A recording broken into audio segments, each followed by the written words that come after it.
Thank you very much, and it's a real pleasure to be here in Santander. I do come to Spain quite a bit, but Santander, this was the first time, and it's really pleasant to be here. Unfortunately, I'll be speaking in English. I love Spanish, but Spanish hasn't loved me enough yet to spend enough time on it, and I'll try to do that in the future. I wanted to touch a little bit on a number of issues. I think we've had a number of really good presentations already this morning, and there is so much you can say about digital. I want to talk about a few issues which perhaps hasn't really come up as much yet, but which I think are really important too. And so I just wanted to stress that a little bit. I also want to talk a little bit about where Spain stands. I mean, one of the things the OECD is perhaps known for is that we do indicators, we do comparisons of countries. I just wanted to show a few slides on Spain and talk about a couple of issues. One is jobs, where I think we spoke about it this morning, but I think in many countries there are concerns about jobs. I want to talk a little bit about productivity, which I think is an issue which policy people are often interested in. I want to talk a little bit about digital strategies, and I want to talk a little bit about, well, really also why policy has difficulties in really understanding and getting to grasp with the whole digital transformation which we're seeing at the moment. I don't want to use all my slides because there is too much in there, and I think we've touched on a few things already. Context, I think we all know. There is an enormous amount of change happening at the moment in the world in terms of all the different technologies which are coming our way. And I think that's one of the things we have to realize. We've seen other technological revolutions before, but often they were only one technology. We have now an enormous amount of technological change all coming pretty much at the same time. And that means an enormous amount of disruption which is happening. The second thing, I think, which is happening and which is different from what we've seen before, is that pretty much every sector of the economy is being affected. We had a first wave of technological revolution linked to the digital economy already in the 80s and the 90s. That was very much about wholesale and retail trade, about business services, financial services. Now we also have health, education, transportation, many parts of the economy are being affected as well. And that, of course, means that the changes that are happening are affecting a much larger part of the economy than before. And I think also, of course, what we heard a lot about this morning already, the speed at which all of this is happening is also much larger. So there are three different things. A lot of technological changes, a lot of sectors being affected, and then the speed of change, which is very large as well. And that, of course, means that a lot of disruption, and we still have to get our hands around it. One of the reasons why politicians or economic policymakers, at least, are so interested in this technology is because we need productivity growth. Productivity, for those of you who are not into that discussion, is really about the efficiency in which we're using labor and capital. And the problem we've had for a long time is really that productivity growth in many countries has not been growing very fast, and in Spain actually it's been pretty flat. It really hasn't grown very much. And one of the reasons why we're interested in this technology is because it can help us perhaps in improving productivity growth. That has happened before. It happened in the 90s in quite a few countries when we really saw this having an impact on the economy, but it hasn't happened yet, I think, in many parts of the economy. In the 80s, there was a famous Nobel Prize winning economist, Rob Solow, who basically said, we see computers everywhere, we don't see it in the productivity statistics. And you could use his language and say, well, we see the internet everywhere at the moment, we don't see it in the productivity statistics yet. And I think we need to think about, well, why is that not happening? Why is it not yet feeding in through the economy as a whole?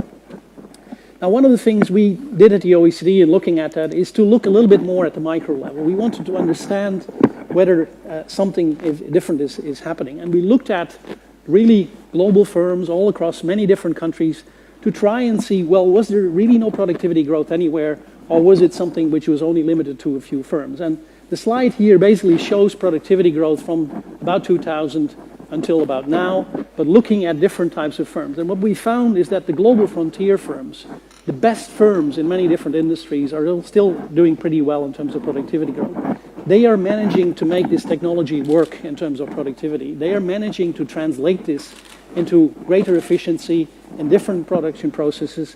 But what's happening at the bottom of the economy, a lot of firms are lagging, have not really managed to figure this out yet. And I think that's something we need to take into consideration. If that's really the case, if that really is a problem still for many firms to figure it out, then we have a problem as well that this digital technology is not yet feeding in through lots of the economy. Now, there are many reasons why this may be happening. It may be because what could be happening is that perhaps these firms haven't gone through all the changes which need to happen inside the firms. The technology may be there, but you also need to innovate in processes. You need to innovate in your organization. you need to probably get the skills into your firm to really make this work, which are not necessarily haven't fed through yet. So there are questions around this, and I think we need to really understand this better, because this is the way that at least also we will see the impact of digital technologies also for the economy as a whole. So let me look briefly at what Spain stands. I just wanted to show a few slides. Nobody's really put any numbers on the screens yet so far, and I wanted to put a few slides on the table.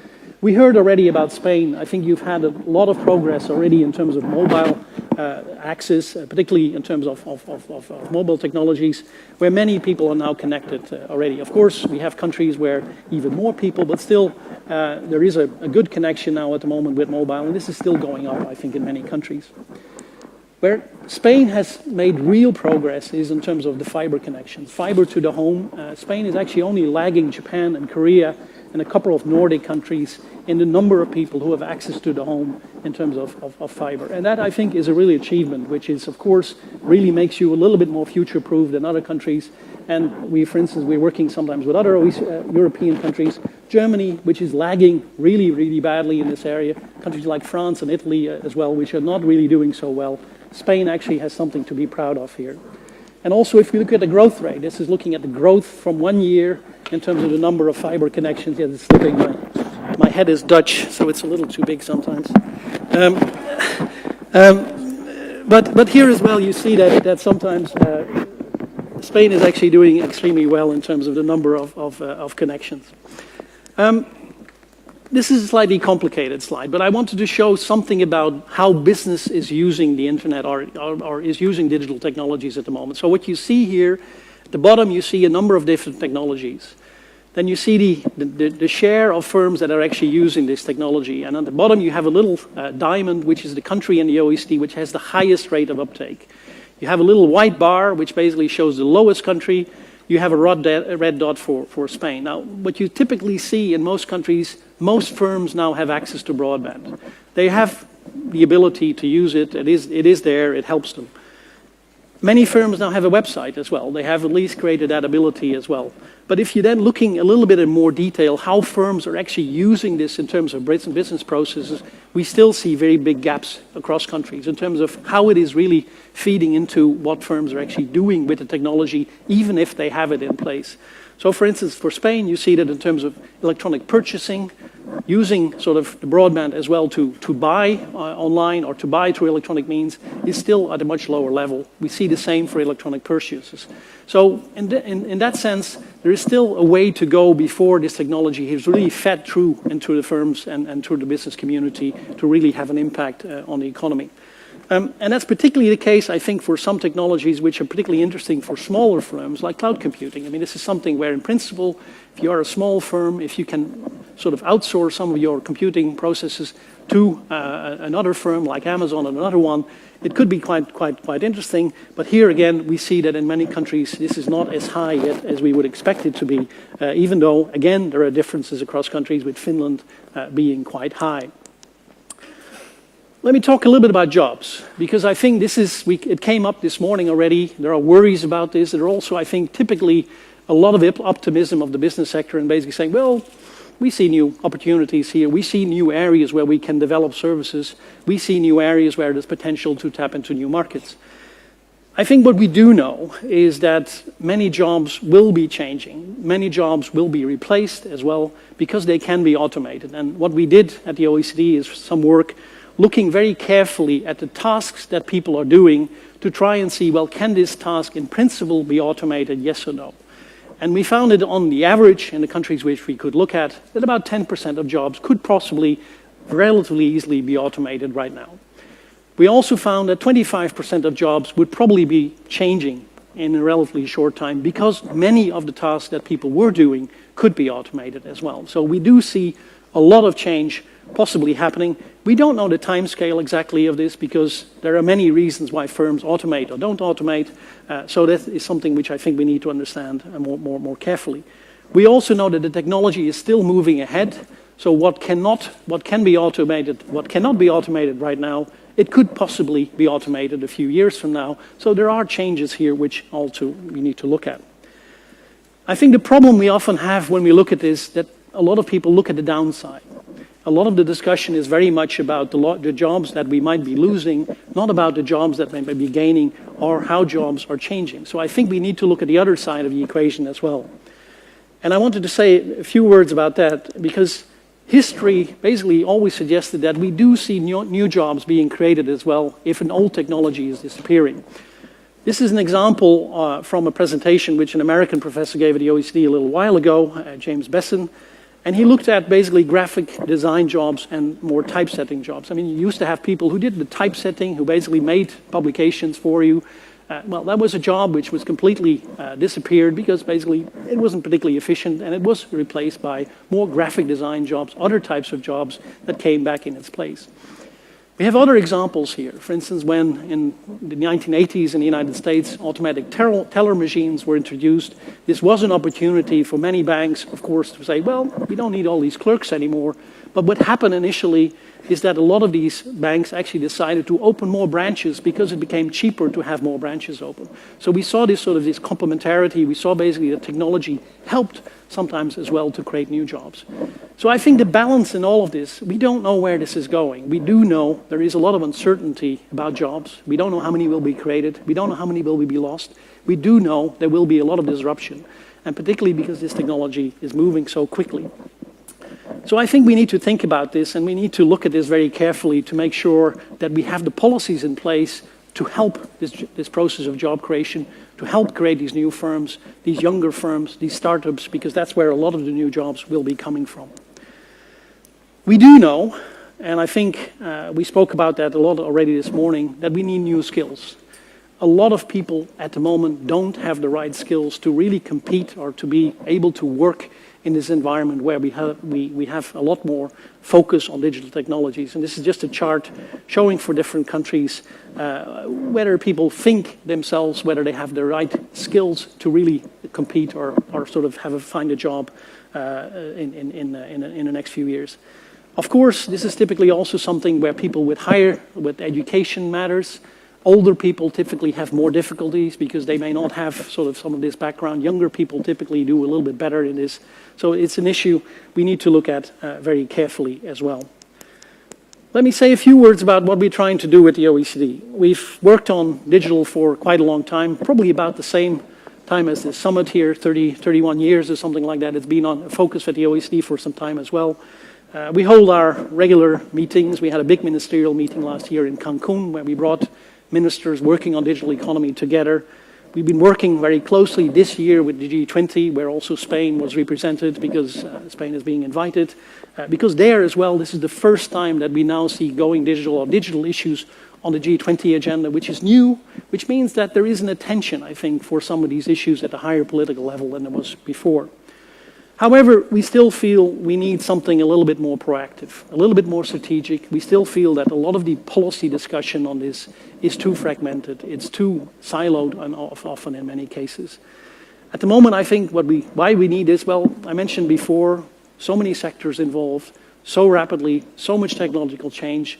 All of the economy is pretty much being affected by it. It cannot be just up to one part of the government to try and deal with this. We need to have a broader agenda to really build this together, a strategic agenda.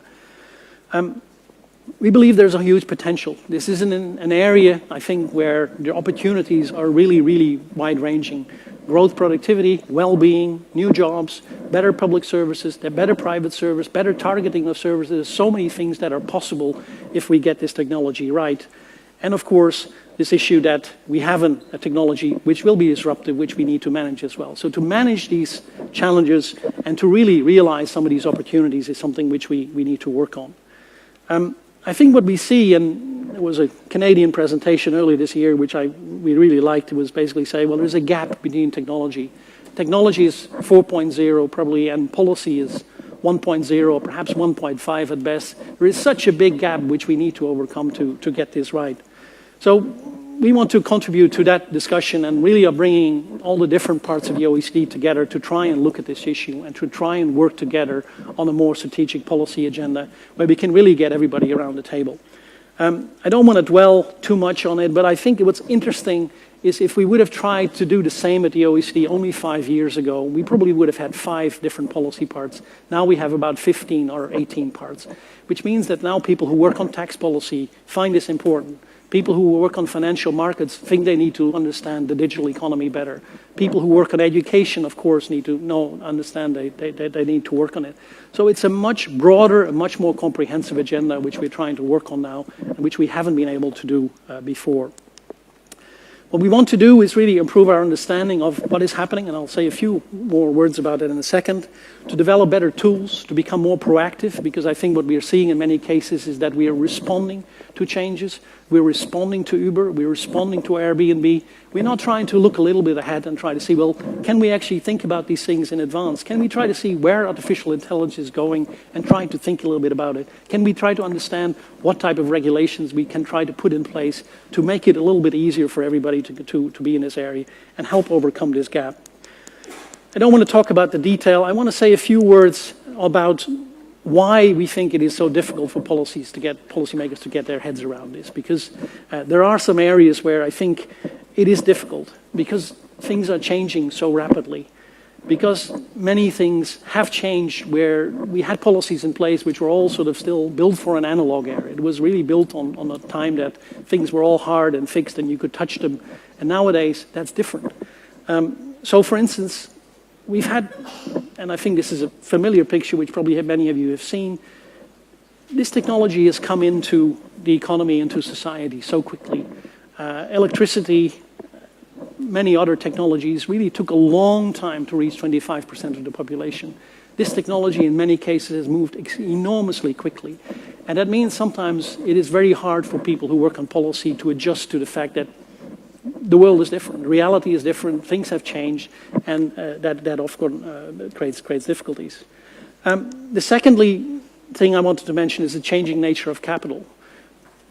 In a lot of the thinking on investment and capital, we still think very much about the hardware. We still think about the machinery, the equipment, the buildings, whereas of course in many companies the real value now lies often in the software, in the data, and sort of some of the algorithms, and also all these different things, the organizational capital, the branding, the reputation. These are the things which often matter, but our policies are still looking very much at things from an old way of thinking, which is much more around harder things.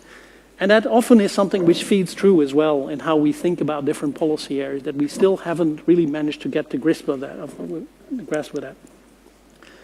Third example is value creation, and the minister actually alluded to this a little bit this morning when he spoke about taxation.